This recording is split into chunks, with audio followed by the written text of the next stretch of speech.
Hi, I'm Ashley Adamson, and today we're going to talk about my 3-year anniversary. No, we're not going to talk about that actually, but we're kind of talking about that because it's my 3-year rebirth anniversary, and I want to talk about finding your true self, discovering who you really are.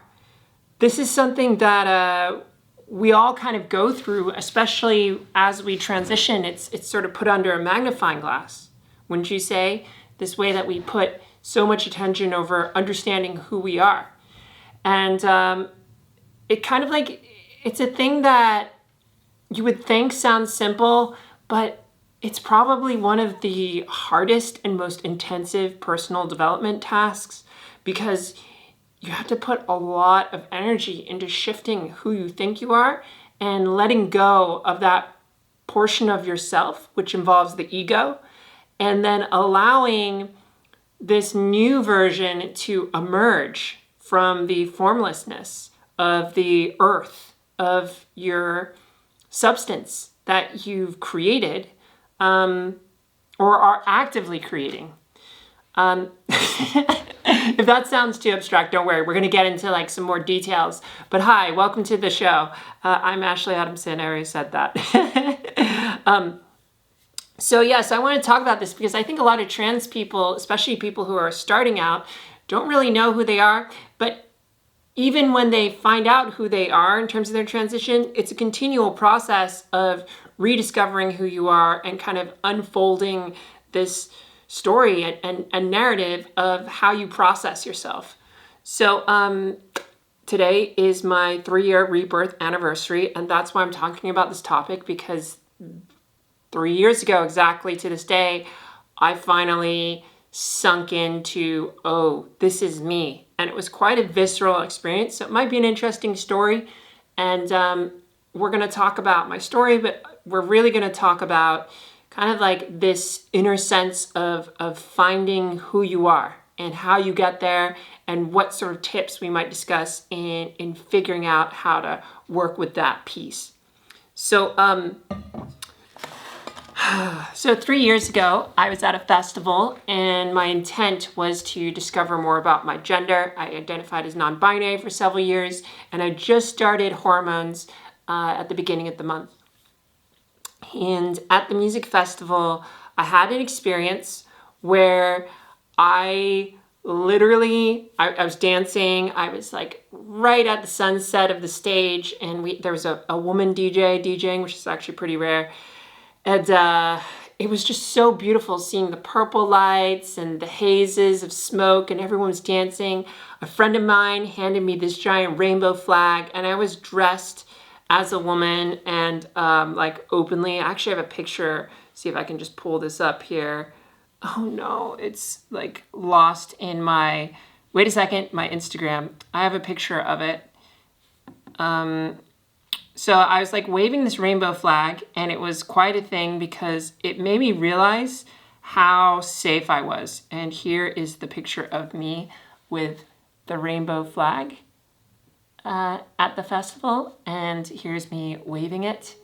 And look at that outfit. I thought it was a cute outfit, but also I was very non-passing. Like here's an old picture of me, right? Ta-da! 3 years later, I'm this. Isn't that cool? So that, like, once I started waving the flag, I realized that I was needing to create a safe space inside me, and that the safe space wasn't just around me that required transformation, it was inside me that required transformation. And once I acknowledged that I was in a place where I could be not only safe around me, but also safe inside of me from my own inner dysphoria and inner gender transphobia, then I created a space that was fertile for the growth and emergence of the true person.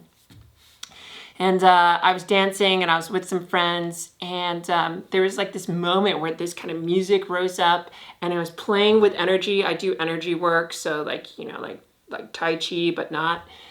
And my upper chakra up here, which is like an energy center, cracked.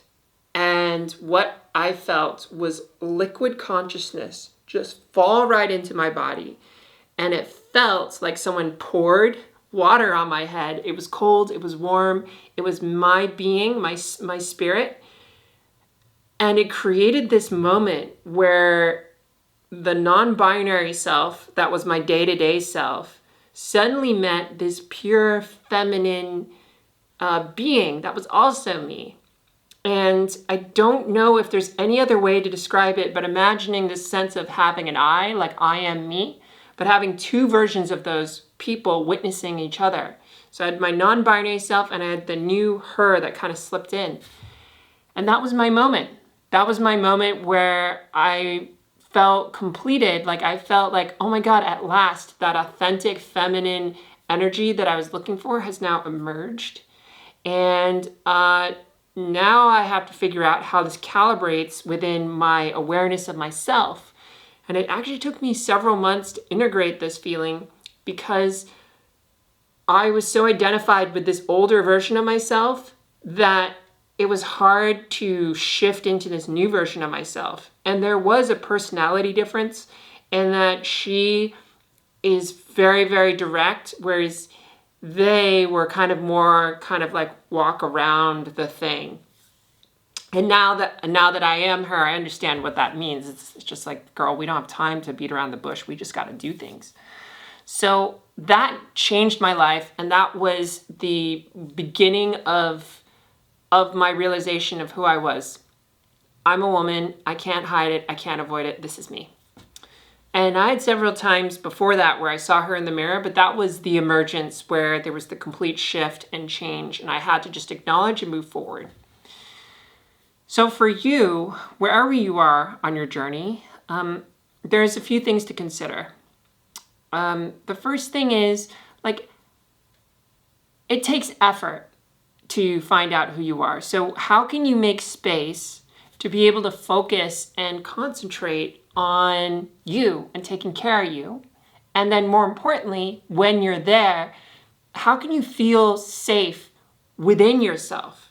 First of all, you have to be safe around. You have to feel like you're in a safe environment. But the second thing is you have to feel like you're safe enough to come out to yourself.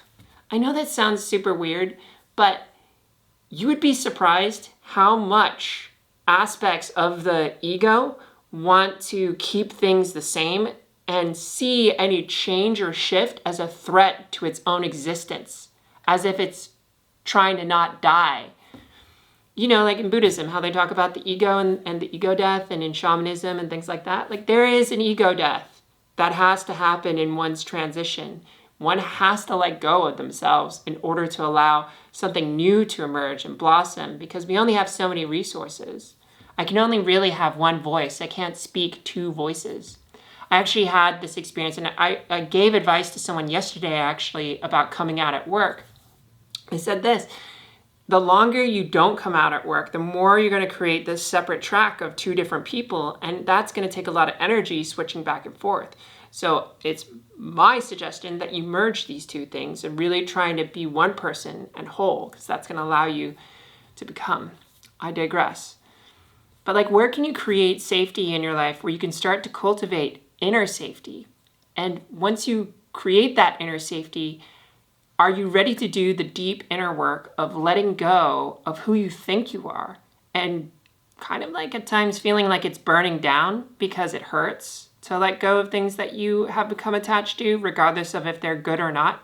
How many bad habits do you still do that you like and that you indulge in, even though you know they're bad, right? It's hard to kind of let go of those things. So when you identify with those things so closely, it becomes even harder. The letting go part is probably one of the harder things. And the best way that I can describe it is it feels like being like liquid. It feels like stopping yourself from trying to create a formed projection of who you think you are.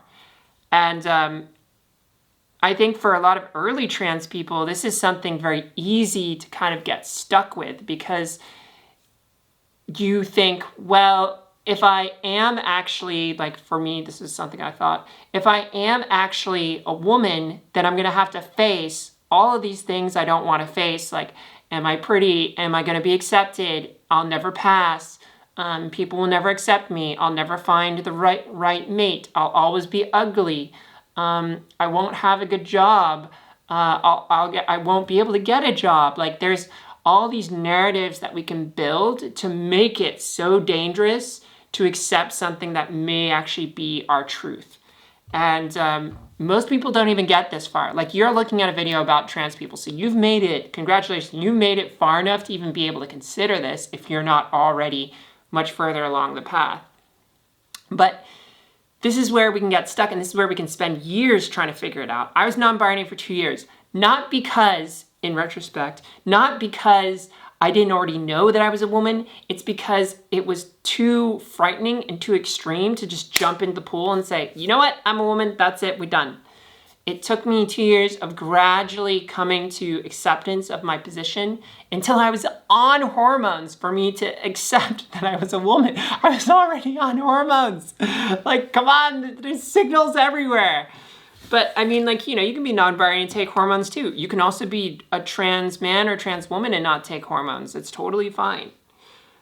So those are kind of like the big ones.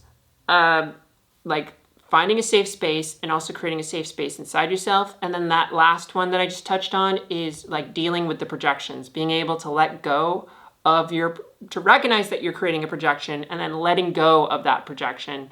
And then I think the fourth one that tags onto the projection is the fear attached to that projection.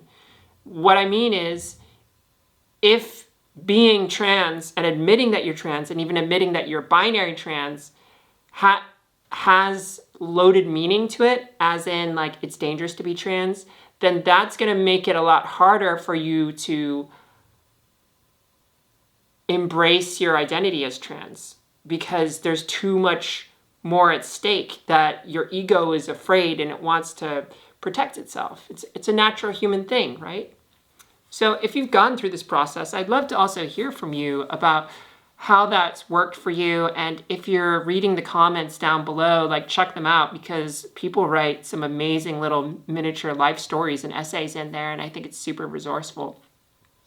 So that's my story. And there's this other part I want to mention, which is super cool. I am going to release a guide on transitioning, and not just like a typical, like, you know, here's how to put on makeup, or here's how to look good, or, you know, whatever, here's how to pass. This is about the deep inner work and also the outer work that we can do to help move ourselves along in our transition. And it's free. You can go to my website, ashleyxadamson.com, and sign up for the waiting list when I send it out. It's going to be free. I'm going to send that out, and I'm going to ultimately couple it with a teaching program that I will eventually release when it's ready. But given that it's my birthday, I think now is a good time to finish it and also announce that. So very excited to share. Last thing is, I'd love to hear from you about suggestions for a Patreon, like what kind of things I should offer, because right now I am figuring out how to really make this into my thing. I want to do this more. Help me fund this trans business so I can help other trans people. Like, that would be awesome. Thanks for joining me today. I'm Ashley Adamson, and I will see you next time. Bye.